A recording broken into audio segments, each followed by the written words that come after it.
Hi, welcome to the ASP.NET MVC and Entity Framework step-by-step video tutorial. In this tutorial, we will learn how to create web applications by creating two small projects. One is a project like this university project where you can create new records, delete records, and so on. You can also implement search functionality and login and registration functionality either using our own system or by using third-party services like Google. You will also learn how to upload pictures in case you are interested in creating a social network site and many other features. You will also do a small sample project just to try out the various features that you created in the main project. Day 1, you will learn how to install the Visual Studio Express Edition and a small introduction to the MVC diagram. You will also learn the basic working of controllers, models, and views, and a small introduction to how a page is laid out and how a style sheet is used. Day 1, you will only learn the basics of the style sheet and layout, but you will learn them in detail in a later chapter. You will also learn how to create a database using class-first design. There are two ways to create web applications. One is a class-first design and another is a database-first design. In this course, you will learn to develop applications both ways. And we will finish off day 1 with a small review. Day 2, we will learn how to create, read, update, and delete records. And we will also learn how to implement search functionality and the use of helper methods. We will start off day 3 with a sample project, and then we will continue with our main project by learning validations and more complex models. Day 4, we will learn about concurrency issues, that is, if two people want to access the same page, how do you handle it? And we will also learn how to create tables out of inherited classes or how to create compound primary keys. We will also learn how to create other models, that is, if you have two classes, how do you create one table, or if you have one class, how do you create two tables. We will also learn how to handle exceptions and error pages. Day 5, we will learn how to implement login functionality, either using the inbuilt login feature or using a third-party service like Google. And then we will learn also how to change the theme and layouts of our page. We will also learn how to load pictures and files and how to implement logging in our application and the concept of partial views, that is, how to show multiple views in one page. Day 6, we will complete the small sample project, and then we will also learn how to create a database first design. That is, if you have an existing database, how to create a web application using the existing database.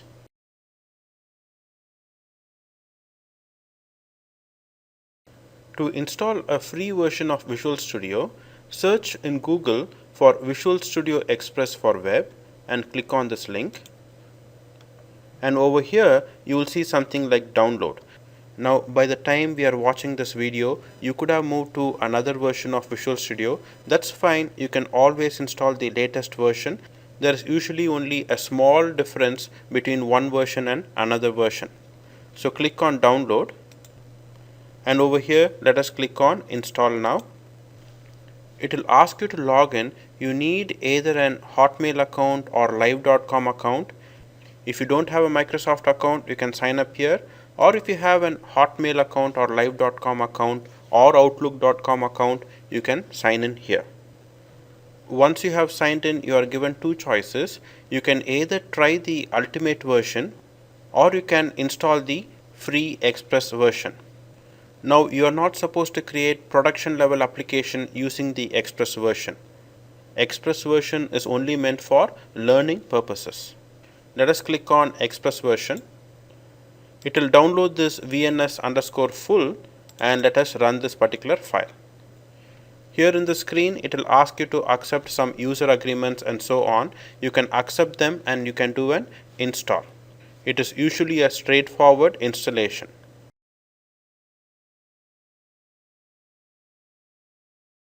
Now I'm going to draw and explain to you the MVC flow diagram or the model view controller flow diagram. Now you will not understand head or tail of what I'm talking about, but it's like a baby learning a new language. You still have to speak to them so that they can get used to the words and later on it will make sense. Same way, just listen to this topic. We'll keep coming back to this diagram again and again throughout our course, and then it will make more sense. In a web browser, when someone types in a URL like yahoo.com, it is considered a request. This request calls a program called a controller. Don't worry about what a controller is for now. It's just a program. It will call a program called a controller. This controller in turn may or may not call a program called a model.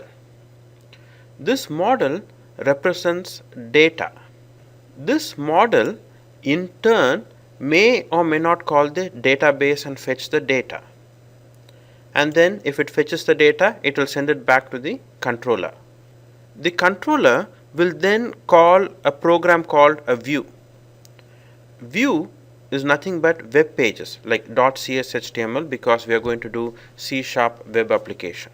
And then it sends back the response and the user is able to see that website. So basically, when you type in some URL, it calls a program called a controller. The controller may or may not go and fetch the data from the database using the model programs. It will go and fetch the data, come back to the controller.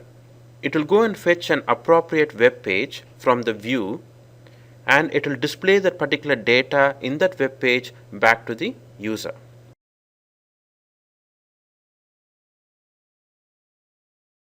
Now that we have seen the MVC flow diagram, let us go create a project. Let us open the Visual Studio Express Edition. Now it doesn't matter whether you're using like Express Edition 2013 or a later version or an earlier version. There is usually a very small increment between versions. Sign in. You can sign in with your Hotmail account or live.com account. Once we are signed in, let us create a new project. Click on File, New Project.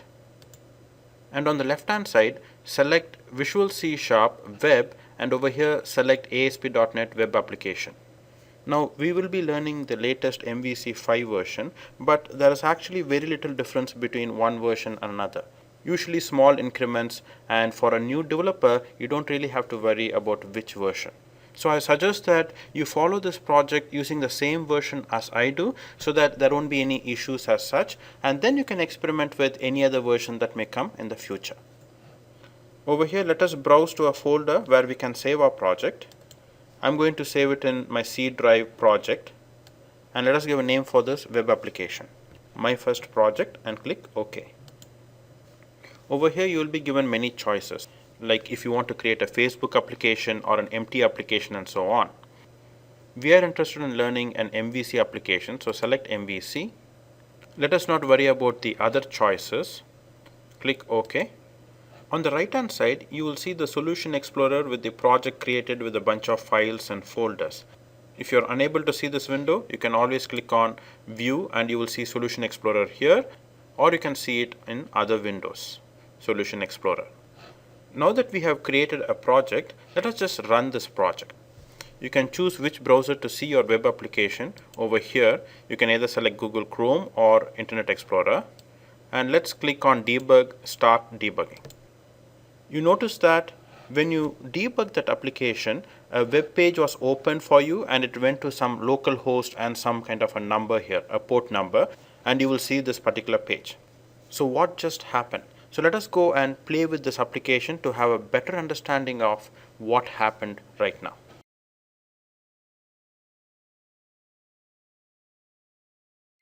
Let us go back to our project, and you will see in your particular Solution Explorer a bunch of files.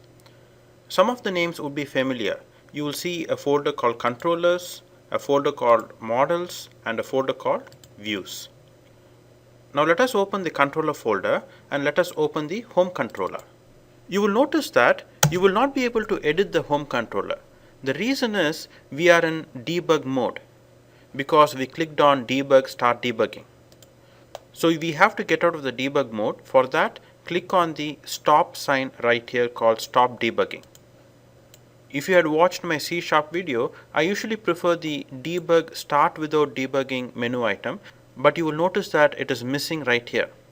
If you want to get that particular menu item, that is debug start without debugging, click on Tools, Settings, Import and Export Settings. Over here select Reset All Settings. Next, you can just reset the settings. Next, and in this, instead of basic settings, you can select expert settings and click on Finish.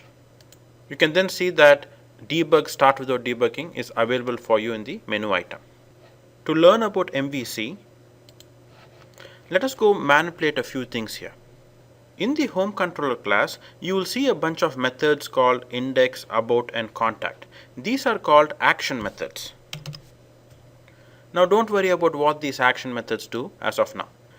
In the index method, instead of this method returning some action result, let us just make it return a string.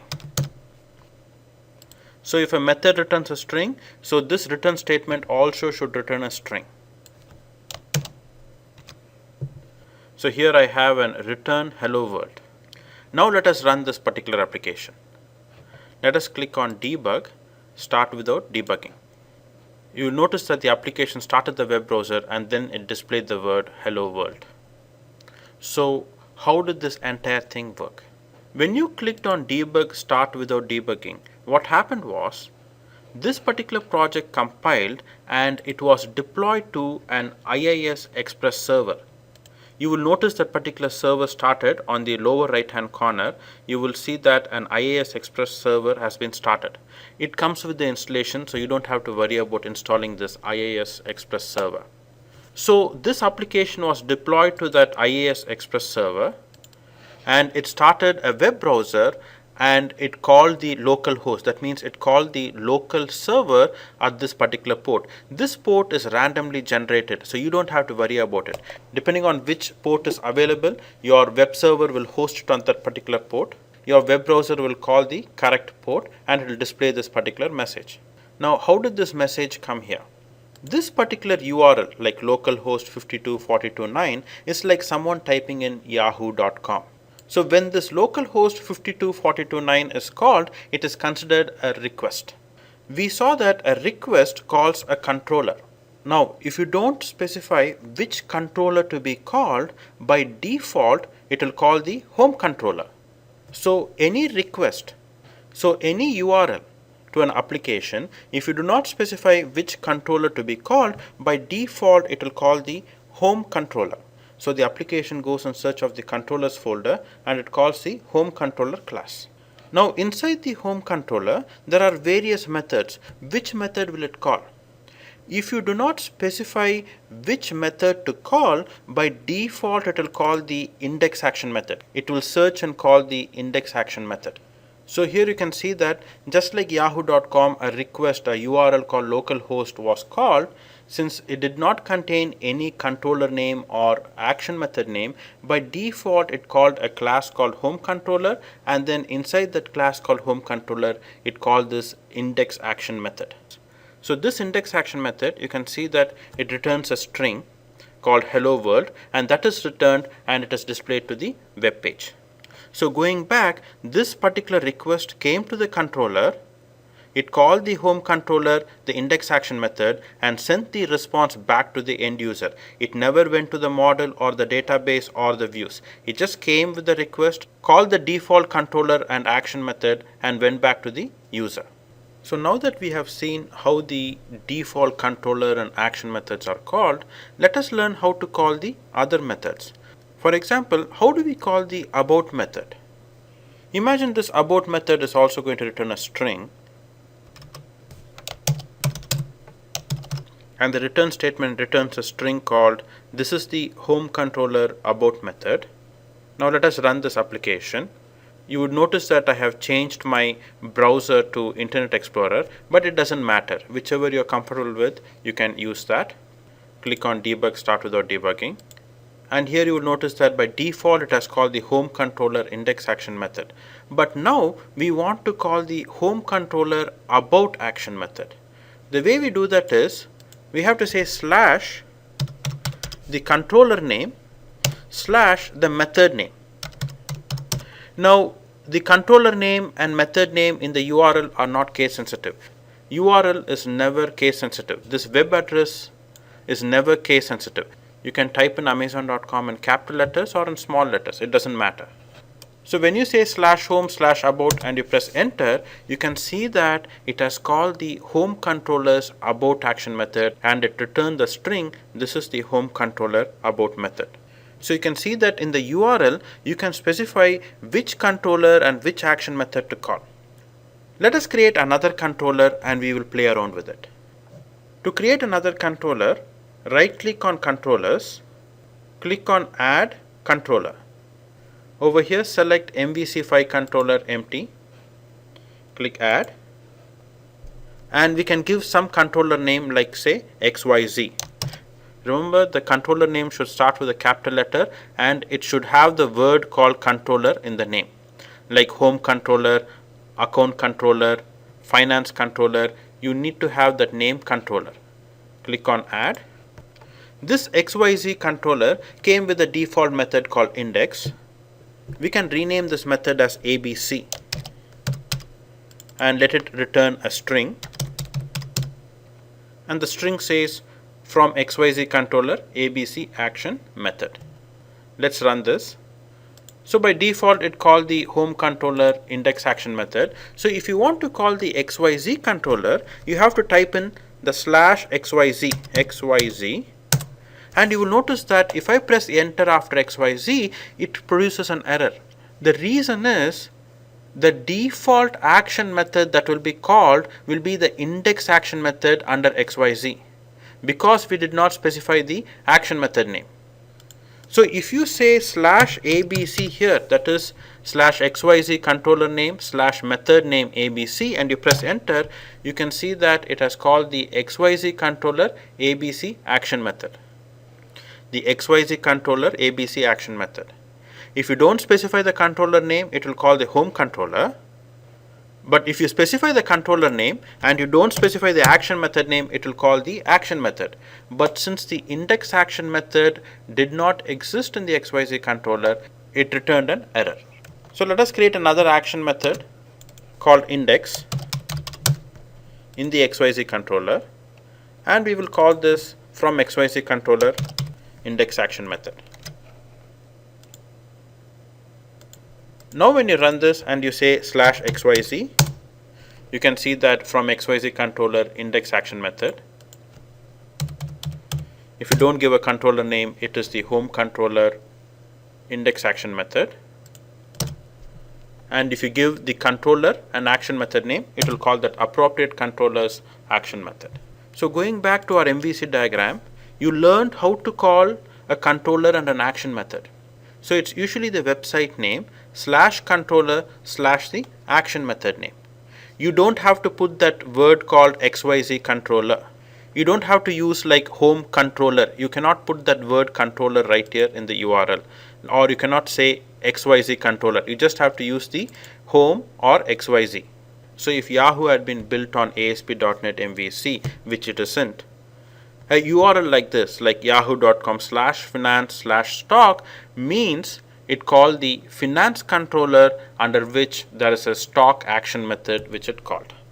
And all these requests just call the controller and returned a string.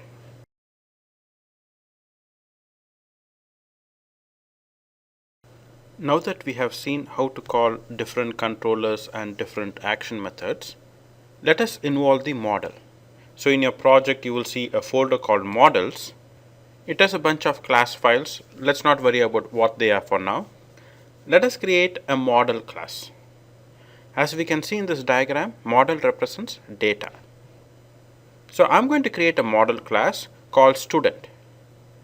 So to create a model class, right click on models, click on add, and then click on class. Over here, you can give a class name like say student.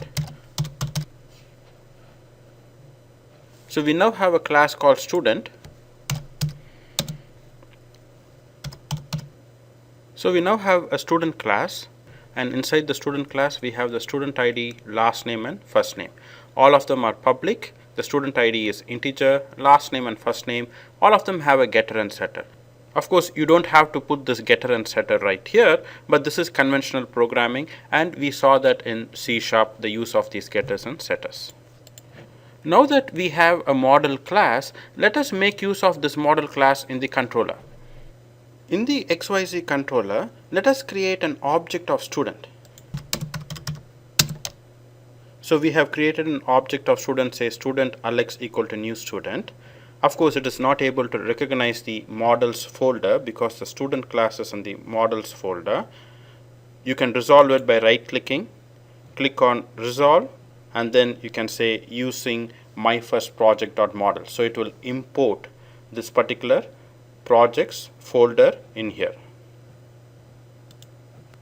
So here you can see that my first project.models has been imported, and that particular red line will go away. Let us give values for this particular object. So here we have given values for the particular object, alex.firstname equal to Alex and alex.lastname equal to Rod. So this is an example of making use of a model object or calling that particular model from the controller. So inside the controller, you are creating objects of the model. Inside the controller, you are making use of the model or the class files. In the home controller, before we made the changes, if you remember, the methods looked like this. Like it had something called as public action result, and then the method name, and then it had this return view. It was calling a method called view. Now, what is this? So to explain this, let us see how this works first. Let us copy this action result. And in this ABC action method, instead of returning a string, let us return the action result. And here, instead of returning a text, we will return the view method. This is very similar to how the default action methods were created. Like the about method had an action result as the return type, and it had a return view statement. We had removed it and we had returned a string, but now we are going to see the use of this particular action result and the return view method. Now, the first thing is this. When you say like return action result, when you call this return view method, and which in turn returns this action result, what it means is the controller is going to call the view. The controller, when it hits that return view, is going to call the view. What view will it call? So to call a particular view, we first need to create a view. So what we will do is, to create a view, right click on this ABC action method, right click on this ABC action method, and click on add view. You can leave the view name as it is. You don't have to worry about what it means. You can leave the view name as it is, ABC, and then we will click on add. Leave everything as it is and we'll click on add. Once it's created, you will see a web page called abc.cshtml. Basically, the name of the action method is given to the name of the page, and CSHTML means C# HTML page. It has some kind of a tag, H2 tag, which mentions ABC. You will see that this web page has been created under the views folder, under the folder called XYZ. If you remember, this XYZ matches the controller name wherever this action method was. This may sound a bit confusing in the beginning. Don't worry, as and when we create more views and more models, this will become very simple and easy to understand. In this abc.cshtml page, instead of this ABC, let us say something like, so in this abc.cshtml, we have typed in this particular sentence, hey, this is the abc.cshtml page under views XYZ folder. Now let's run this. Debug start without debugging. It has called the home controller index action method, but we need the XYZ controller and ABC action method. So here you can see that when we call the XYZ controller and ABC action method, it has returned this particular statement. Hey, this is the abc.cshtml page under views XYZ folder. So it has actually returned the web page. So how did this work? When we typed in the URL localhost some port number /xyz/abc, It came as a request. It called that particular controller and that particular action method, namely the XYZ controller ABC action method. It came here. It made use of the model to create a student object, but of course this was useless. We never made use of the student object. And then it hit this return view method. This return view method goes in search of that particular web page. Basically, when it sees this return view, it goes in search of the web page. Which web page did it go in search of? It will immediately see which controller is this view method being called. Since the view method is being called in the XYZ controller, it will go in search of a folder called XYZ under views. So it will go in search of the folder called XYZ under views. Now, under this XYZ folder, there will be many web pages. Which page will it call? It will analyze what is the name of this action method. Since the action method is called ABC, it will look for a page called abc.cshtml and it will return this particular page. Now this viewback.title on top is nothing but the title of the particular page. You will see that right here, page. And whatever you type in the title, it will come up right here. So we have learned now how to call a particular web page using the controller and action method, how to call a particular web page. Same way for the index method, let us call a web page. To call a web page, we cannot return a string, we have to return the action result. And we cannot return a string here, we have to return the view method. Now if I call this index method as it is, it will throw an exception because there is no index page under XYZ. Let us try it out. Debug start without debugging. So here you can see that when I call /XYZ, the index action method will throw an error because the index or master was not found. So we can create an index page. We learned how to create views or pages by right clicking on add view. You can either do that or you can also right click here on the folder, click on add and click on view. Either way is fine. In this case you have to hard code that particular view name. It will not give you the view name like say index, but you will have to type it in. So that is why it's always better to add the view right here so that it will come up with the correct name. Click on add. Let the title be the same, the index page. You can click on build rebuild solution, debug start without debugging. So now when we call /XYZ/index, it comes like this is the XYZ index page. Now you may have a question. Okay, this page is being returned. What about all these other stuff? Register, login, contact, home, where did these come from? What about this statement? Where did this come from? How do I change this? We will see the answers for them very soon. Now that we have seen how to call a particular controller and an action method and thereby call a particular view, let us learn how to call a model, how to make use of the model and then present it in a view. If you go to any website, the idea behind the website is go fetch the data and fetch the appropriate view and display the data. That is what web applications are all about. If I click on a particular DVD, fetch the details of that particular DVD and then fetch an appropriate web page and display the details of that particular DVD. Same thing goes for search. If I search for something, go fetch the data and then find an appropriate web page and display it.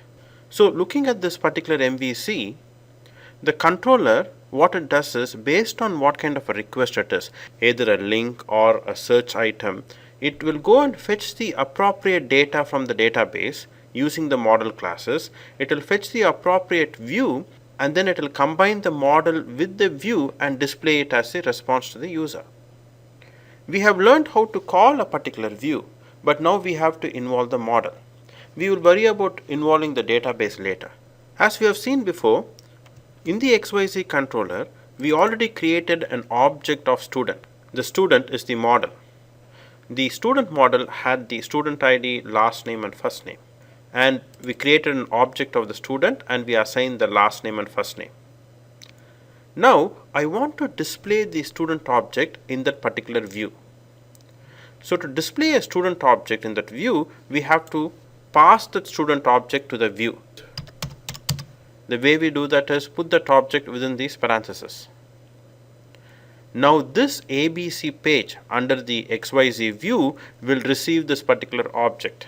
So let us go to the abc.cshtml page under XYZ, views XYZ abc.cshtml. This page will now receive that student object called Alex. It will receive the student object called Alex. To indicate that the abc.cshtml receives one student object, we have to put this code right here on the very first line. At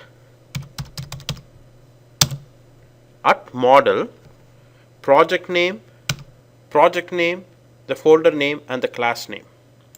So this particular line, it says this page called abc.cshtml receives one object of this student, class, because in the XYZ controller we are sending one object of the student class called Alex. In here, if we want to display that particular student object, we want to display the details of the student in the web page, we can get the values of the student class using this code. I will say at model.firstname. The one thing I want you to notice is it uses capital M instead of small m. You use small m model right here on the very first line and you use capital M model right here. This model represents the student object which has been passed to this particular web page. So whatever the student object, Alex's first name will be printed right here. Let's run this and see.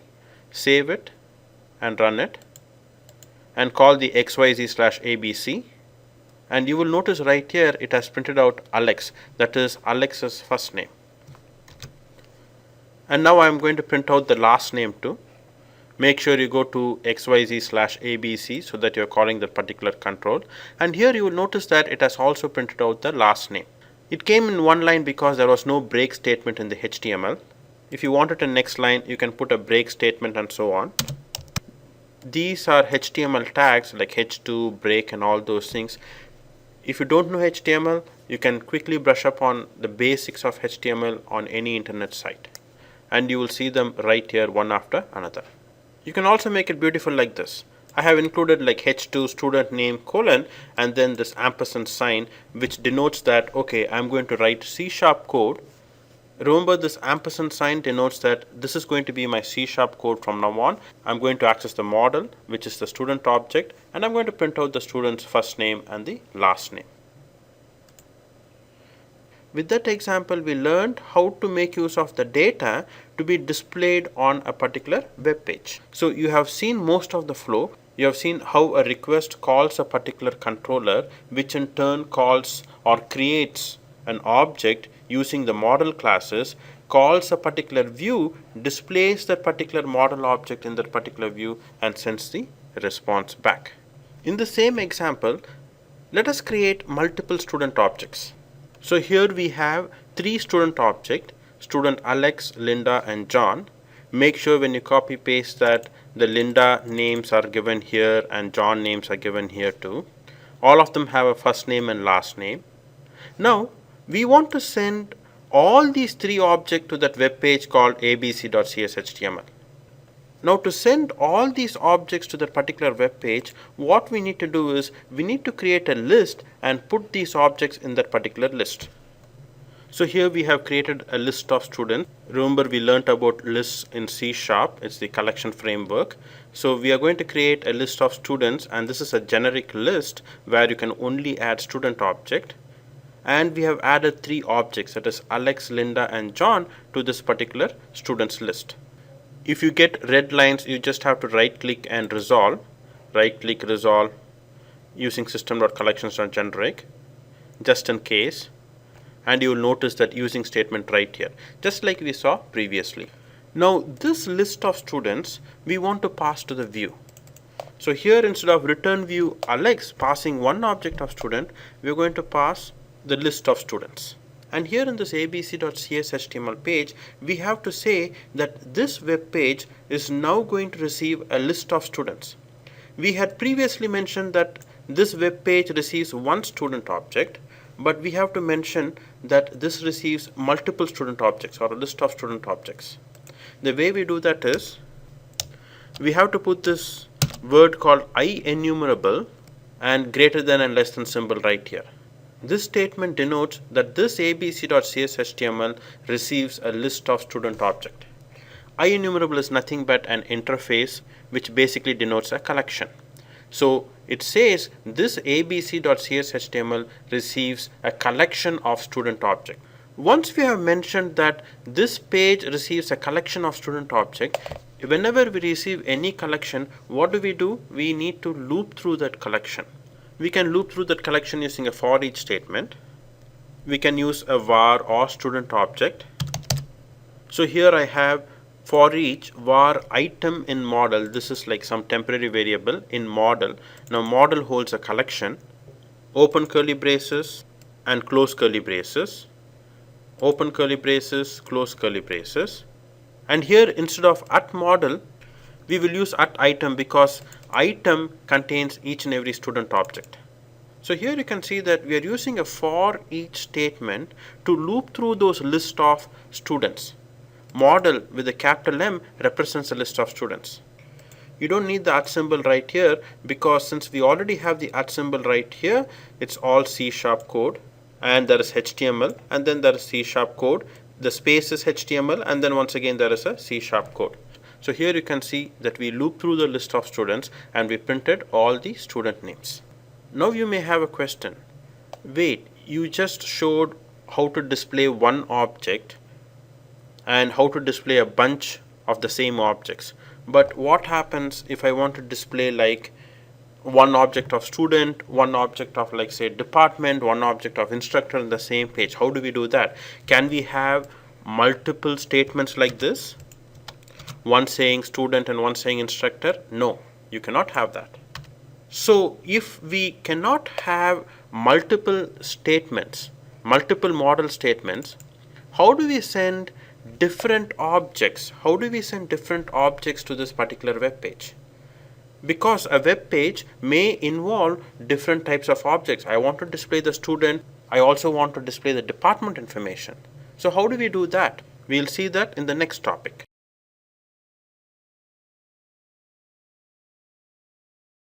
So in the previous example, we created a bunch of student objects or one student object in the controller using the model class, and then we passed that student object or the bunch of or the list of student objects to the view, displayed it in the view, and we returned the view to the user.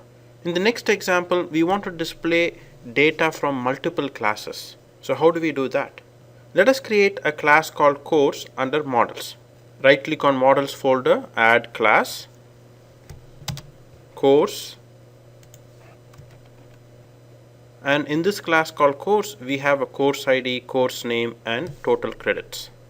In our XYZ controller ABC action method, let us create an object of this course. So we created a math object with the course name math 101 and total credits is 4. So now we want to display both the course object and the student object in the abc.cshtml. But the restriction is every page can either display only one object of a class or multiple objects of the same class. So with that restriction in mind, how can we display objects of two different classes? What we can do is create a third class which will in turn contain objects of these two classes. For example, we can create another class, we can create another model class called like say course students. So I will name the third class as course underscore students. In this course underscore students class, we have one object of course and we have a list of students. We can now make use of this model. We can now create an object of this new model course underscore students, and we can say object.course is equal to the math course. Object.course is equal to the math course. So the math object will be assigned to object.course. If you remember, this course is nothing but an object of course. Same way, object.students receives a list of students. We already have a list of students with Alex, Linda and John. And so these students are assigned to the course underscore students object, object.students equal to students. And we are passing this one object of course underscore student to the view. Now that this ABC view is receiving one object of this course student, the very first line will no longer be IEnumerable. Instead, it will be an object of course underscore students. So now this one object of course underscore students has one object of a course and one object of a list of students. So how do we display that? Now this one object of course underscore students has a list of students. So what we can do is we can say in model dot students. So this will take care of looping through the list of students in this model. And here we are saying course title colon at model dot that model's course object and that particular course object's course name. Now let's run this. So here you can see the course title Math 101 and the list of students being displayed. So even though there are restrictions like only one model can be displayed or a list of a particular model can be displayed, there is no restriction as to the number of models we can create. If you want one page to display information from multiple classes, you can create these kind of models which in turn contain the objects of the other classes. You can either create one object of that other class or you can create multiple objects of that other class. There is a name for these kind of classes. These kind of classes are called view models and they are usually kept in their own folder. So let us create another folder here. Right click on the project, add new folder, and let's call this folder view models. In this view models, we can just drag the course underscore students right here. You can drag them and paste them right here. Make sure that once you drag and paste it, that you change the namespace. Namespace indicates where exactly is the location of that particular class. Now it is in the view models class. You will have these red lines here saying that it is unable to find the class files course and student. Remember, course and student are in a different folder. So you can always resolve it. Right click, resolve. Once you resolve it, you will see that the using statement comes here and the red lines will go away. You also have to make sure that in the XYZ controller you will have errors. Always remember to read your errors. For example, if you run this application, you will see that there are build errors. You need to read your errors. There were build errors. Would you like to continue and run the last successful build? No. And then we can go here and read what kind of errors are there. In the error list right here in the window, you can see the list of errors here. If you are unable to see this window, remember you can always bring back a window that you closed by clicking on view, and you will either see them right here like error list or you will see them in other windows. So in this case, the error says the type or namespace course underscore students could not be found. Are you missing a using directive or an assembly reference? Yes, of course, this class XYZ controller, since it's in the controller folder, it's unable to locate the course underscore students class. All we need to do is right click, resolve, and click on the using my first project.view models. If the error does not immediately go away, you can always save and rebuild solution. Most of the time, if you feel like after resolving, if the error does not go away, click on build rebuild solution. Debug start without debugging. And here let us go to the XYZ/ABC. So here once again, when I run this application, you can see an error XYZ/ABC. It says the type or namespace course underscore students does not exist in the namespace myfirstproject.models. It is unable to see that in the views actually. So here also make sure you will change it to dot view models. Now when you go to xyz/abc, everything works fine, but now the class is in view models.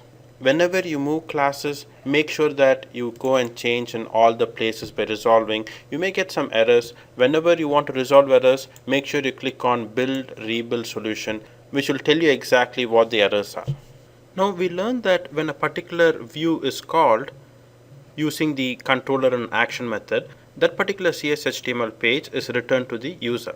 For example, the index.cshtml under the XYZ controller returns this is the XYZ index page. But if you notice, the XYZ index page alone is not displayed. We also have this kind of a color scheme, and we have this header and footer information. So how do we control those information? How do we change the header and footer, and how do we change this color scheme? When a web page is returned, like for example index.cshtml, you just don't see the index.cshtml file alone. You also see a file called layout. The web page that is returned to the user is usually combined with the layout, and then it is presented to the user. The layout page usually contains the company logo, header and footer information, and the color scheme for that particular web application. For example, in Amazon.com, whichever page you go to will have this Amazon logo, it will have the search bar, also it will have this kind of footer information right here. Since these information are present in every page, it makes no sense to program them in all the pages that we are developing. So it's better to put them in a template or what you call a layout. So the layout of a web application will contain information like logo, menu items, or anything that should be common for all the web pages in your application. And that page that you are returning, for example the index.cshtml or the abc.cshtml, is usually presented inside that layout. So where exactly is the layout located, and how do you manipulate the layout? Under the views folder, you will see a folder called shared, under which there is a layout.cshtml. This layout.cshtml has all the information that is available in the header and footer of the application. For example, you have something called as an application name. Instead of application name, we can say something like patrickvideos.com. You can save it. You can build rebuild solution or debug start without debugging. Make sure you go to XYZ index, and here you can see that instead of application name, we have patrickvideos.com. Any web page that we go to in the application will now show patrickvideos.com. Don't worry about the action link. We will learn about action links very soon. The same thing you can do for the footer. You can keep the footer empty if you want, or you can put your contact information right here. So if the layout is controlled over here, where exactly is the index.cshtml displayed? The index.cshtml is displayed wherever you see the code called render body. So what happens is, when a controller calls a particular web page, a particular .cshtml file, that particular file is used along with the layout. That particular file is displayed in that particular layout page wherever this render body is there. So instead of render body, you will see the contents of the index.cshtml or abc.cshtml displayed right here. So this is the area where the render body is displaying the information from ABC or index or whichever page you are calling, and all these above and below are all layout. The layout is not only used for like menu items and images and so on. The layout is also used to control the look and feel of the entire application. If you want to control the look and feel of the application, you have to manipulate the cascading style sheets. Under your project, there is a folder called content, under which there are files called bootstrap.css and site.css. If you want to change the look and feel of your particular site, you can go to this cascading style sheet and then change the look and feel. For example, in the bootstrap.css, imagine I want to change the background color. So in the body background color, I can say something like, and I can select the blue. Save it, rebuild solution, and then debug start without debugging. Go to the particular site, If the style sheet is not immediately shown, please make sure that you refresh your browser. Sometimes it takes for it to show. So here you can see that we are controlling the look and feel. So any page we go to will have the blue background. So let us revert it back. As a developer, you are supposed to have a basic understanding of HTML and CSS. If you don't understand HTML and CSS, just go online and read about HTML and CSS or watch YouTube videos on CSS and HTML. You don't have to be an expert in those two languages, but you need to have a basic understanding. The CSS style sheets are usually created by expert graphic designers, and in a large application, they will give it to you and you just have to use those style sheets. Of course, if you get a new style sheet and you want to use a new style sheet, the place you have to change is under the app start folder, you will have something called as bundleconfig.cs. Over here, you can specify what style sheet to use. You can put your own style sheet name. So if you have your own custom style sheet, you can go change it right here. And also, imagine like you have a new layout and you want to display that layout only for a month or something like that. Can you change the entire layout? Yes, you can. Without changing the layout.cs HTML, we can always create another layout, like say layout 1, and then we can go to this viewstart.cs HTML, and over here we can specify what layout to use. Because in large organizations, you may have like 2 or 3 layouts, and depending on the season, you may want to change the entire look and feel, or you want to change the menu items and so on. So in this topic, we learned that whenever a web page is called, whenever a web page is written, you are just not seeing that web page, you are actually seeing the layout, and inside the layout, wherever you have this render body tag, that's exactly where you are seeing that particular web page. You can control the header and footer information in the layout. You can control the site's look and feel by going to site.css or bootstrap.css. If you want to put in new style sheets, you can go and specify which style sheet to load right here in the bundlesconfig.cs under application start.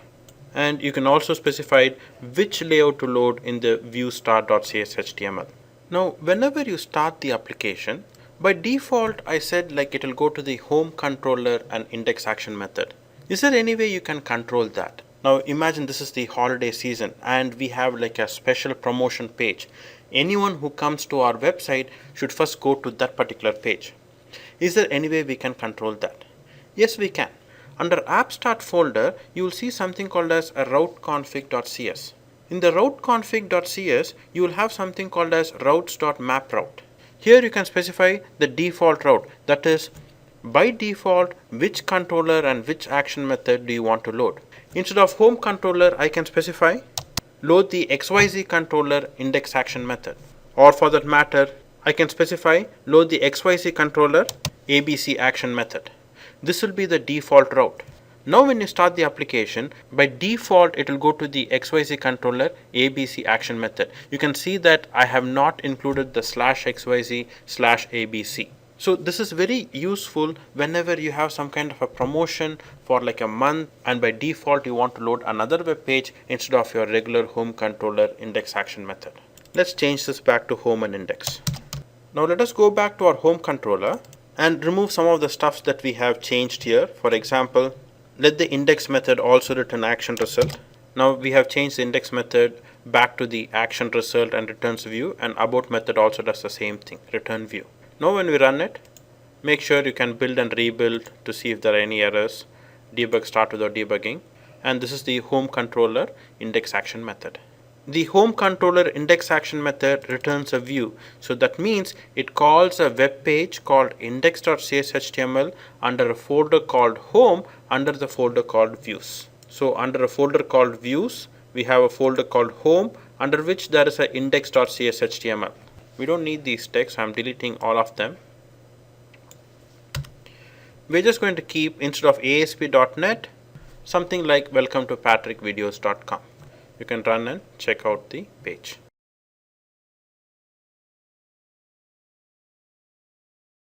In our web application, you may wonder how do these links work. These are called action links. So if you look in our layout.cshtml file, you have a few action links. Now action links are overloaded methods. What are overloaded methods? They are methods of the same name differentiated by their passing arguments. Now let's not worry about that. Now there are different types of action links. Let us look at this simple action link. The action link has three parts. The first part is the display name. It tells you what exactly is displayed over here. The second part is the action method that you want to call, and the third part is the controller name. Display name, action method name, and the controller name. If you write any comment in the .cshtml file, this regular comment will not work. To make a comment in .cshtml, go to Views, Toolbars, make sure your text editor is selected, and you will have some kind of a comment window right here. Select the lines that you want to comment and click on Comment out the selected lines. So this is how you comment a line in .cshtml. Of course, in C# you can use the 2 slashes. So here when we click on Contact, it will call the home controller contact action method, the home controller's contact action method, and it will return the view. What will this view return? The view will go in search of the home folder under views, because this is the home controller, and to look for a page called contact.cshtml. And this contact.cshtml is returned along with the layout. So imagine I want to create another link for XYZ ABC page. So this XYZ-ABC will be displayed. I want to call the ABC action method in the XYZ controller. So the display name is XYZ-ABC. The action method that will be called as ABC, and XYZ is the controller name. Build, rebuild, debug, start without debugging. So here we can see that we have an XYZ-ABC. When we click on it, it goes to the XYZ-ABC page. Now you may be wondering, like, okay, when you clicked on this contact action method, what is this viewBag.message to? This viewBag is like a temporary variable to send some data, some kind of a dirty data from your controller to that particular view. Now we have learned that whenever you want to send data, you need to create objects and then have data in those objects and then pass that object over to the view. But sometimes we need to do some dirty work. I want to send some temporary data from this controller action method to that particular web page.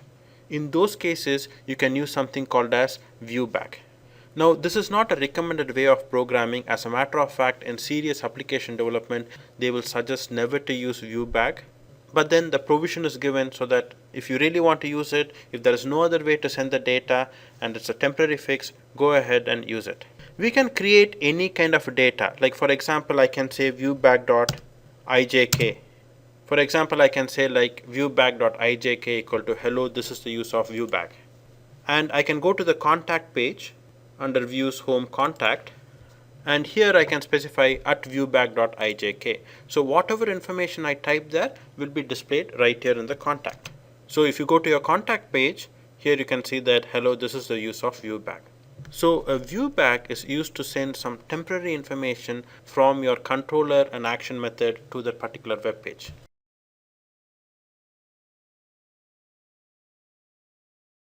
Getting back to our MVC diagram, we have seen how the controller makes use of the model to create objects and then pass those objects to the view, displays them in the view, and then sends back that view to the user.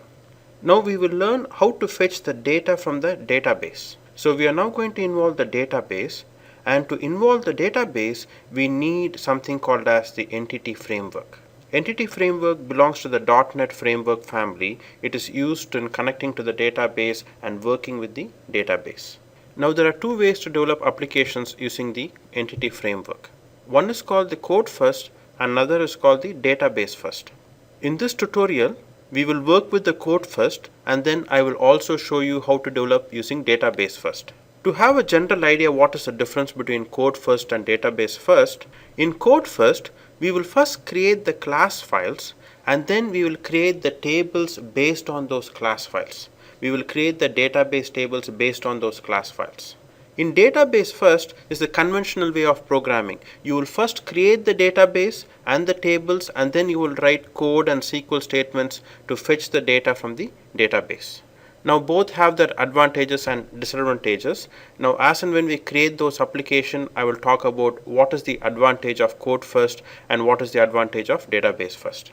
Now the rest of this application I will complete using code first. Of course later on I will also show how to do a database first application.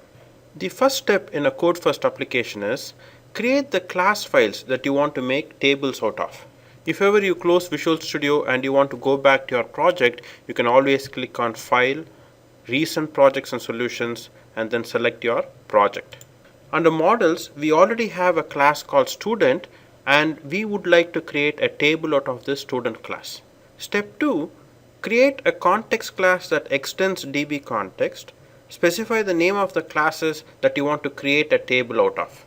Under Models, let us create a class called, say, School Context. Right click on Models, Add Class, School Context, make sure the class is selected and click on Add. And this class we will extend from DB Context. Now DB Context will not be recognized, you just have to right click, Resolve, and then click on Using System.Data.Entity. And here you have to specify the class files that you want to create a table out of. Now here I have typed the statement public db set student students getter and setter method. Now what does this db context do? In the models folder you will have lots of class files, some of them with just business logic and some of them like class files which you want to create tables out of. For example, I want to create a table out of student and I will be creating a table out of course and all those things. But we will not be creating any table out of this account view model or identity model or school context. We don't want tables out of these class files. So when you have all these class files, how will the entity framework know which class files it should create tables out of? You need a place to put it. So that is what you call a school context which inherits from DB context. DB context is an inbuilt class in entity framework. Now if you put those particular class files right here, what it means is it will ignore all the other class files and it will create tables only for these class files. So in this case the entity framework will create a table out of the student class file. Putting your class file here also enables CRUD functionality, that is create, read, update and delete. We will see about that later. Now what is the students? Here afterwards you will refer to the students class, the student table as students in this particular application. We will see the details later on. Let's continue programming. Things will fall into place once everything is done.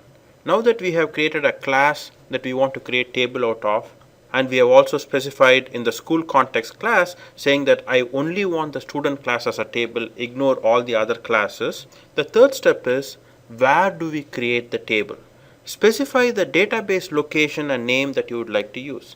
In the Solution Explorer, you will have something called as a web.config file at the very end.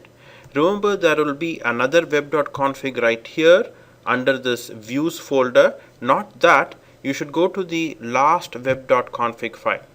In that web.config file, you will see something called as a connection string, default connection, and some information right here. All you have to do is copy this particular tag. Web.config is an XML file. If you don't know XML, just go read up about it, the very basics of XML. It's not very complicated. Instead of using text files, they use XML file because it is a universal format understood by all languages and it is easier to parse an XML file than a text file. Or in other words, it's easier to read an XML file than a text file. So copy this default connection and paste it again, and in the add name, instead of default connection, give the name of your context class, that is school context. In your connection string of school context, go to where it says this my first project or some MDF file and replace this with school.mdf. Instead of such a big database name, you can simply say school.mdf or whatever database name you would like. You can leave everything else as it is. You don't have to change anything else. Now what this line means is we are going to create a database called school.mdf under the app data folder. This is going to be a local database and we are going to use system.data.sql client.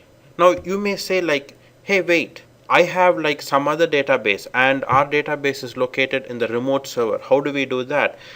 Now if you're using some other database and the database is located in some other remote server, then go to this website called connectionstrings.com. In connectionstrings.com, it will show you all the list of databases that connection strings are available for. These things are called connection strings. As you can see, they are under connection strings tag. Imagine you want to connect to the Oracle database. You can click on Oracle and it will tell you the properties of the connection string. But if this is the first time you're learning how to connect to the database, I recommend you follow me in this example connecting to the local database as I'm doing, and then you can go and play around with various connection strings depending on remote servers or other databases. So we have completed the third point, specify the database location and name that you would like to use. Step 4 is, let us initialize the database with some seed data. Under models, let us create a class called, say, school initializer, and this class is going to inherit from a class called drop create database if model changes. Make sure you resolve. You may want to pause the video and make sure that you get everything correct. Once you inherit from this class drop create database if model changes, this class has a virtual method called seed which you can override. You can go look at that particular method by double clicking on this class file and pressing on the F12 key. And here you can see that it has a seed method. You can navigate back to the class, and in the school initializer, let us implement the seed method. And in this seed method, let us create a list of students and add it to the school context. Now in the XYZ controller ABC method, you learned how to create a bunch of student objects and add them to a list of students. You can either do it this way, or I'm going to show you another easier syntax to create a list of students. So here we can see that we are going to create a new list which will only accept student objects. And instead of saying like student Alex equal to new student, instead of why do we have to give names for those particular student objects, we can just create a bunch of anonymous student objects. So here we have created a new student object with the first name James and last name Dean. Close the curly braces, comma. You can copy paste it and create another student object. And over here you put a semicolon to denote that we have finished creating the list of students. Now that we have created a list of students, we need to add it to the context file through which we will be adding it to the database. So for that, we will need to loop through this particular list. So to loop through a list, we will need the for each statement, and we are going to write it like this. So what we are doing here is, we are going to loop through the list of students for each var temp and students. So every time temp will have one object of the student, and we are going to add that particular temp to the student's context. So context.students.add temp. This context.students came here because the school context had this particular entry called students, and then we are calling context.savechanges. Now this may be a bit overwhelming for now, but just keep up with me. Everything will fall into place very soon. Now that we have some seed data in this particular class, we need to run this class whenever the application starts so that there will be like some kind of a seed data. Make sure you save your particular class. Whenever you make any changes, make sure you save it. You can also click on build rebuild solution to see if there are any errors in your particular program. To call the school initializer, go to the global.asax file. You will find them in the Solution Explorer, a file called global.asax. In the application start method, you can call the initializer like this. Database dot, if you want you can resolve the database and you can remove the dot and press it again. You can call the set initializer and here create a new object of school initializer. Make sure you resolve. Once you have resolved everything, make sure you click on build rebuild solution and see if there are no errors. So the fifth step is call the initializer in the global.asax file application start method. Now let us go back to the XYZ controller ABC action method. In the ABC action method, we have created all these objects like student and course and all those things. What we are going to do is we are going to comment out everything, select everything, comment out the selected lines. Instead, we are going to use LINQ, that is language integrated query that we learned in C# to fetch the data from the entity class. To fetch the data from the database, we first need access to that particular database. If you remember in web.config, we gave this connection string called school context, which also is the same name that we gave to our context class. So the school context represents the database. So in the XYZ controller, above all the methods, create an instance of that particular school context. So we have specified here private school context database equal to new school context. Now this object DB is the instance of school context, which in turn represents this class, which enables the CRUD functionality. Now let us write a link statement to fetch the data from that particular students table. We are yet to create the students table, but it's going to be automatically created. So we're going to say var students equal to db dot students. This is from the school context class students dot toList. What the statement means is fetch everything from the students class, which in turn is connected to the table, and then convert it to a list and put it in this var called students. Now this students implicitly typed variable will contain all the student information available in that particular table. Make sure that you comment out even this return view here, and here we are going to say like return view students. So this ABC method is going to return a list of students fetched from the database. Now let us go to the ABC page, that is under the XYZ folder abc.cshtml page. Make sure that we specify that this ABC page receives a list of students. The way we do that, if you remember, is IEnumerable my first project.model.students. That means this page is going to receive a list of students. Of course, we are not sending any course object or anything like that, so let us comment this out. To comment out in CSHTML, just select it and press the comment button. And here we need that for each statement var item in model. This model represents the list of students. And then here like item.firstname and last name will be printed. So now that we have everything, let us run this application and see the data from the database displayed on this ABC page. Make sure you don't have any errors. Debug, start without debugging. Wow, now we have got the students right here. Now if you get some error or any kind of a compilation error, revisit the video again. I have not done anything away from this particular video. So let us revisit the various steps and see what exactly happened. We wanted to use the entity framework to connect to the database. For that, we had two choices. We had a code first or a database first. We first decided to learn code first. In code first, we need to create class files and create tables based out of the class files. For code first, these are the various steps that we need to follow. Step 1, first create the class files that you want to create tables out of. Under models, we have a class called student with the student ID, last name and first name, which we are interested in creating a table out of. Second, create a context class that extends DB context, and in that file specify the tables that you want to create. So we created a school context that inherits from DB context, and we specified of all these class files in the models, we only want to create table for the student class, and it's going to be referred to as students. Third step is where exactly do you want to create this table, the database location and the name and all those things. We went to the last web.config file, we copy pasted an existing connection string, renamed it as school context. This name should match this school context, and we went and changed the name of the database to something like school.mdf.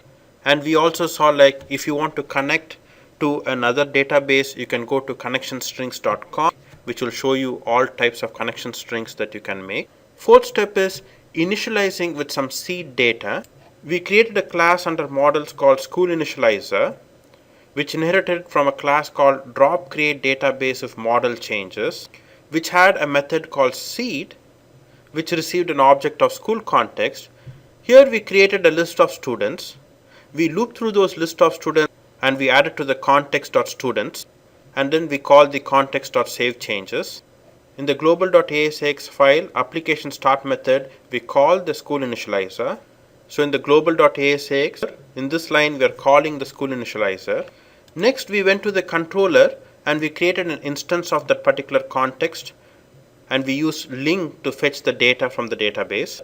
In the XYZ controller ABC action method, we have commented out all the lines, and we said var students equal to db.students.toList. DB stands for an instance of school context, which now represents the database. This line will fetch all the records of the students and convert it to a list, and then we are sending the list of students to the view. And in that abc.cshtml, we are receiving a list of students.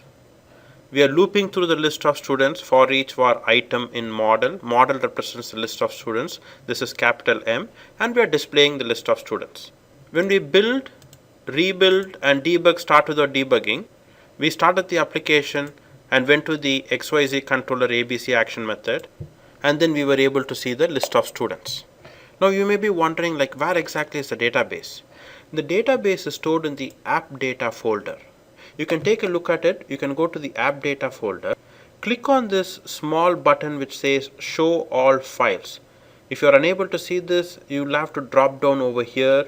You will see something called a show all files, and in here you will see that school.mdf. You can right click on it, include in project, and double click on the school.mdf. Once you double click on school.mdf, the Server Explorer window will show up. Open tables, and here you will see that students table, and inside which you have the student ID, last name, and first name. You can right click and then show table data, and it will show up the table data right here. You can also right click and open table definition, and here you can see that what kind of a data type has been automatically given for that particular column. Student ID is integer, and all these are nvarchar, and the create table command is also given, how it was created. So you can see we just created the class files, and the entity framework took care of creating the database and the table for us. Now it comes with lots of advantages and disadvantages, which we are going to see as and when we create this particular application.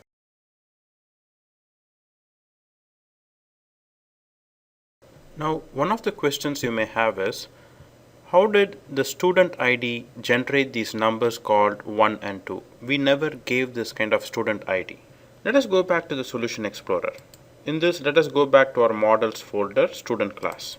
While creating a model class, if you give a data or property named student ID, that is a class name and ID, it is automatically assumed that this will be the primary key. And if it is an integer, it will be auto-generated. For example, if this class had been XYZ, and if you had a public int XYZ ID, that means that column called XYZ ID will be the primary key, and it will auto-generate. Not only that, you can also have the column as just ID.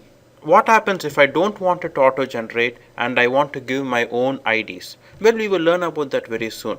For now, remember, any column which is integer, class name, and ID is considered a primary key, and it will auto generate that particular ID. Also, you can see the tabs here which have like Solution Explorer and Server Explorer.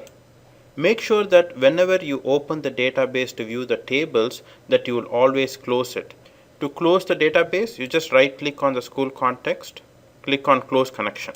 Once it's closed, you will see that X mark right here. So whenever your entity framework fails to create the data for some reason, you can also make a check whether your local database is closed or not. Now let us continue our project by creating a few more class files. Imagine in our particular university, we have a bunch of students and we also have a bunch of courses.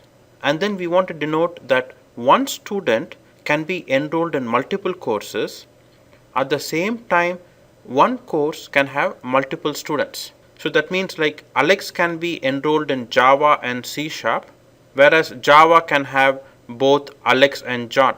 So basically it is a many-to-many relationship. One student can be enrolled in multiple courses. One course will have multiple students. If you want to denote a many-to-many relationship between student and course, how would you define that? How can you specify that Alex is enrolled in both Java and C#? How do you specify that in this table? At the same time, if I want to denote that this Java has like Alex, Sarah, and John enrolled, how do I specify that in this table right here? To do that, we will need a third table like say enrollment. So for many-to-many relationship, we will usually have a third table. So this third table called enrollment has an enrollment ID, its own primary key, and then it has this student ID and course ID. So here you can see the data. Student ID 1, that is Alex, is enrolled in 200 and student ID 1 is enrolled in 300. That means Alex is enrolled in C# and ASP. Student ID 2, Sarah, is enrolled in course ID 100, that is Java. You can also have other data in the enrollment table. This is what you call a payload, that is extra data in the join table. This enrollment is considered a join table. So what is this payload used for? Student ID 1 Alex in course ID 200 C# received a grade of 3.9. Alex in course ASP received a grade of 4.0. So this is some extra information that you can have in enrollment. So let us go and create these three classes. In the student class, let us add one more field called enrollment date. In the course class, we have like a course ID. Once again, it is class name and then capital I and D, course name and total credits. And let us create another class called enrollment. And in the third class called enrollment, we have enrollment ID, which will be the primary key. We also have the student ID and course ID, just like our table. And then we have a grade. You will notice that the grade has this decimal question mark. What does this decimal question mark stand for? When we look at the enrollment table, not every student will have a grade. Maybe the person is yet to take the exam or so on. If you have a decimal column without the question mark, what would happen is, if you don't have a value, it will denote it as 0.0. That is the default value for decimal columns. But then it will give a wrong idea. It will show as if like John received a grade of 0 in Java, which is not correct. He is yet to take the exam. So to avoid confusion like this, if you put a question mark right next to the decimal, it means that this grade column will accept a null value. You can assign null to that particular grade. It will simply be blank. Now that we have mentioned all the columns of these class files, we should now mention the relationship between these class files. Basically, we should mention the relationship between the tables. Looking at these three tables, the relationship is going to be like every student is going to have a bunch of enrollments. So it's going to be a one-to-many relationship. One student is going to have multiple enrollments. Same way, one course is going to have multiple enrollments. So go to the student class and specify this property, I collection of enrollments. Now this would specify that every student will have a collection of enrollments. That means the relationship between the student and enrollment table is going to be one-to-many. The same thing goes for the course class. Every course is going to have multiple enrollments. Now instead of using I collection, you can also use list of enrollments. That is fine too. Now that we have mentioned that a course has multiple enrollments and a student has multiple enrollments, we also have to mention that every enrollment has one student and one course. So every enrollment has access to one student object and one course object. These are also called navigation properties. So every enrollment has access to one student object and one course object. So here you can see that when you look at it from the enrollment perspective, every enrollment will have access to one student and one course object. Now that we have created the three classes, what is the next step? The second step is create a context class that extends DB context, specify the names of the classes. We already have the context class, we just have to specify the names of the classes. So we have like DB set course courses and DB set enrollment enrollments. Now if you remember in our Server Explorer, under our tables, the table name was students. It took the name what was given here. But usually table names are not pluralized. They are usually like employee, department. We don't want them to be pluralized right here. It is fine to pluralize it right here while accessing those particular table. We can say like db.students.toList, but we want the table to be like singular. So how do we stop Entity Framework from using this particular name? You add this method protected override void on model creating model builder.conventions.remove pluralizing table name convention. Make sure you resolve this. Once you add this, the next time the database is created, your tables will no longer be pluralized. It will be like student, course, and enrollment. But of course, this is optional. The third step is specify the database, which we have already done that. And the fourth step is initialize with some seed data. So let's go and initialize with some seed data. In school initializer, let's add some enrollment date. Enrollment date equal to date time dot parse and give some date. So here we have a list of courses. We are looping through the list of courses and then we are saving it to the context. Make sure when you're copy pasting that you have the enrollments right here, as well as you change this context dot to whatever the class name. You're likely to miss out on few things when you copy paste. So now that we have the seed data ready, call the initializer, it's already done. In the controller, like we are creating one table, so that's fine. And then displaying the data, that's fine. So let's run this and see if all the three data has been saved in the database. Once again, make sure that the school context database in the Server Explorer is closed. You can right click and close the connection. Build and rebuild the solution and debug start without debugging. You can go to this XYZ ABC to see if it is working. Once you run this, you will have to click on this particular link. Unless and until you click on this particular link and trigger that particular database connection, the database and tables will not be created. You can go here and double click and open this, go to tables, and here you can see all the three tables.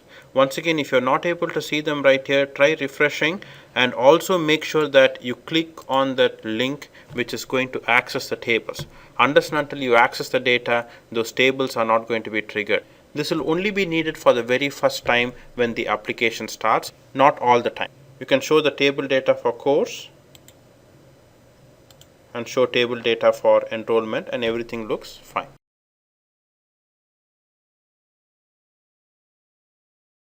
Now that we have seen a ton of information, let us do a quick review of all the things that we have learned. What program is called by the URL or the request? When you have a URL or a request, the controller is the first program to be called. If you do not specify the controller and action method, the default home controller and index action method are called.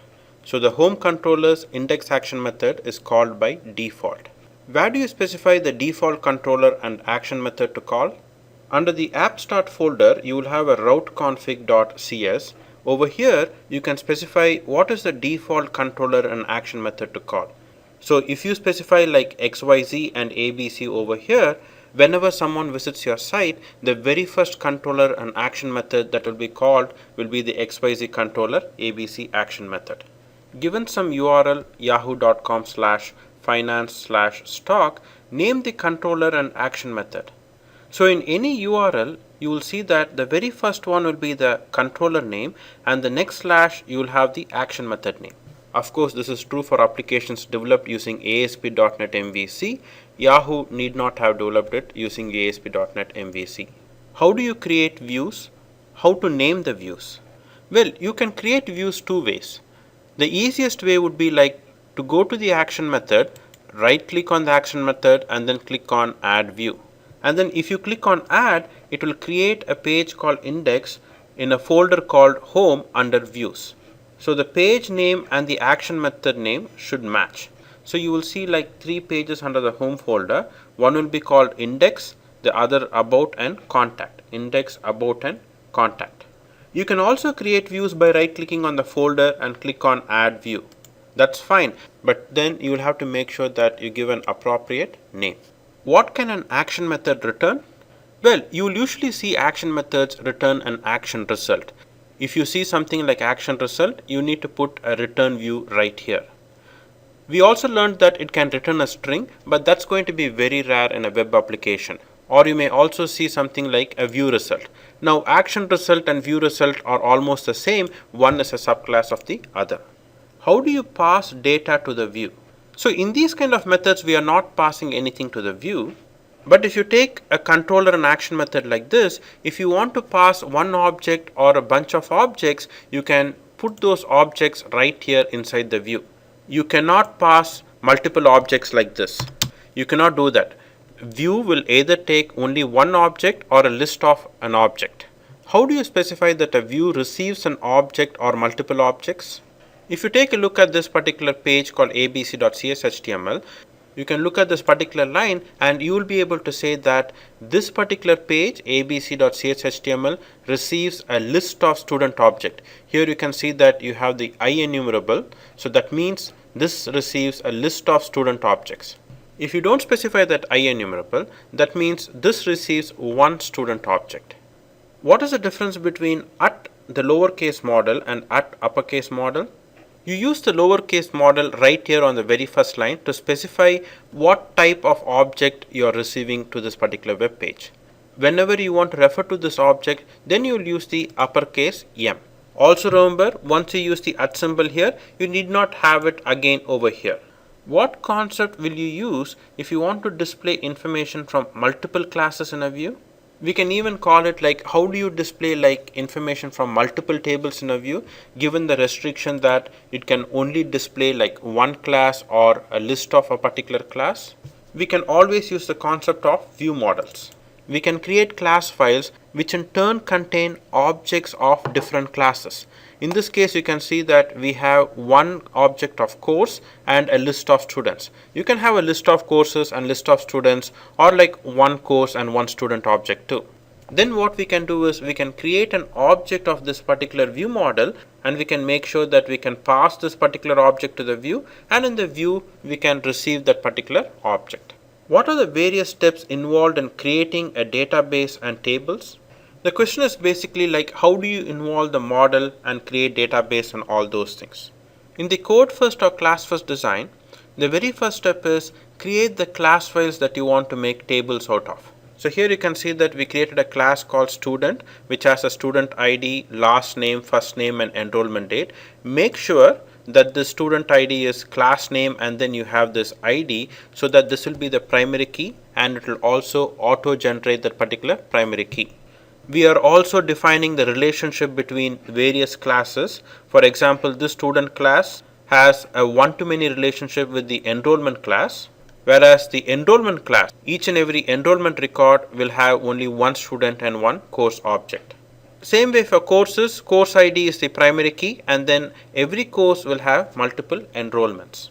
Once you have created the class files that you want to make tables out of, you have to create a context class that extends DB context and specify the names of the classes that you want to create a table out of. We have something called as a school context class which inherits DB context, and over here you specify all the class files that you want to create tables out of. There will be lots of class files that only deal with the business logic. You need not create tables out of. So those kind of class files, you need not mention it here. This will enable the CRUD functionality so that you will be able to insert, update, delete from these particular tables. You can also specify this model building.conventions.remove pluralizing table name conventions. That is, when you create the tables, if you don't want them to be pluralized like this, you can put this particular line. If you do not put this particular line, the tables will be called students, courses and enrollments. Since you have this, the tables will be called student, course and enrollment as given here. Once we have created the context class, we need to specify where the location of the database is and the name of the database and so on. You can go to the last web.config file, and here you have to make sure that the name of the context file matches this connection string, and we change the name of this database to school.mdf. If you're working in a corporate environment, your DBA or your team members will tell you where exactly the database is located. Once you have specified where the database is located and the class files, you need to initialize with some seed data. So we created a class called school initializer, which inherits from drop create database if model changes. So this school initializer has a seed method which receives the context object, and over here we are creating a list of students, and we are looping through the list of students, and we are adding the list of students to the particular context. This context, remember, represents our database. We are doing the same thing for courses as well as enrollments. Remember, this order is very important. Because this enrollment depends on course ID and student ID, you cannot insert enrollments in the very beginning and the student and course at the very end. It will throw errors because of referential integrity constraints. The next step will be to call this initializer in the global.asax file's application start method. You will notice this global.asax file, and in here you will have the application start method, and in this place you can call the initializer. In the controller, create an instance of the context and use link to connect to the database and fetch the data. So here in a controller we need access to the database. As mentioned before, like the school context will represent our database. So here we are creating an object of this school context, and then we are specifying like db.students, which is our table, .toList. That means fetch everything from the students table, convert it to a list and put it in an implicitly typed variable called students, and then return the particular view that is called the abc.cshtml and pass the list of students, and the abc.cshtml receives the list of students over here, loops through the list of students and prints out the first name and last name. Creation of tables failed. Apart from checking if the database is closed, what else must you do? Well, if you have some issues while creating tables and all those things, a few things that you can do is make sure your database is closed. If your database is open like this, right click and click on close connection. You can also right click on that school.mdf and exclude from project. You can always show all files right here. So that means like this has been excluded from the project school.mdf. Make sure that you build, rebuild and there are no errors. And when you run this particular application, make sure that you go to that particular website and see if it is showing the list of students right here. This has to be triggered for the tables to be created behind the scene. What other pages are returned along with the view? We learned that whenever you show a particular view, it's not just that particular CSHTML page we are returning to the user, we are returning that particular page inside of a layout. We have a layout, and then inside of that particular layout where the render body tag is, we will display that particular page. So under the views shared folder, you will have this layout.cshtml page which will have the header and footer information.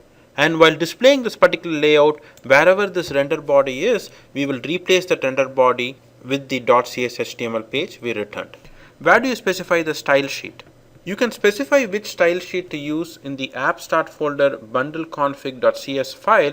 Here you can specify what style sheets to use. You can also go to this bootstrap.css under the content folder and modify the existing style sheets. How do you specify the relationship between classes or tables? So in this case, the student class has multiple enrollments, that means a one-to-many relationship. You specify it right here. You can either use list or you can use iCollection.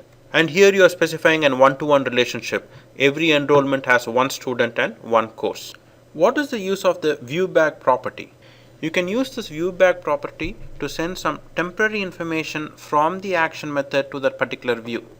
So in this case, you have this viewBag.ijk which has some string, and in the contact.cshtml you can display that viewBag.ijk. This method of programming is never recommended, but it is given to you just in case. The final question, how do you specify a particular column as the primary key and auto-generate? When you have a particular class, how do you specify that this has to be the primary key? Well, if you follow the naming convention, that is class name ID, for the student class, it should be called student ID. That means by default, the entity framework will consider this as the primary key and it will auto-generate that primary key. That is why whenever we created the student objects, we never gave the primary key. It will always auto-generate the primary key. Of course, we will learn how to create our own primary keys later on. We will also learn about annotations where we specify compound primary keys or primary key names which do not follow this particular convention.